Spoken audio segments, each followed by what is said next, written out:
মাশাআল্লাহ, আলহামদুলিল্লাহ। রসটা এত সুস্বাদু আপনি না খেলে বুঝতে পারবেন না। আসসালামু আলাইকুম ওয়া রাহমাতুল্লাহ। রাত বাজে 8টা, আর এই 8টাতে হালকা শীতের ভিতরে যদি খেজুরের রস খাওয়া হয় তাহলে কেমন লাগে সেটা আপনাদেরকে দেখাবো ইনশাআল্লাহ।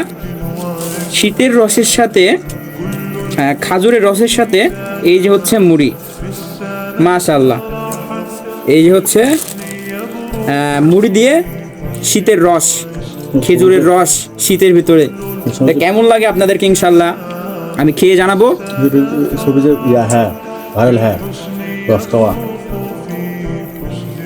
মাশাআল্লাহ, আলহামদুলিল্লাহ।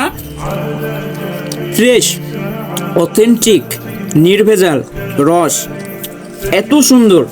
মাশাআল্লাহ মাশাআল্লাহ, না খেলে বুঝতে পারবেন না। আর খেতে হলে আমাদের বাসায় আসতে হবে ইনশাআল্লাহ। আমার সাথে যোগাযোগ করতে পারবেন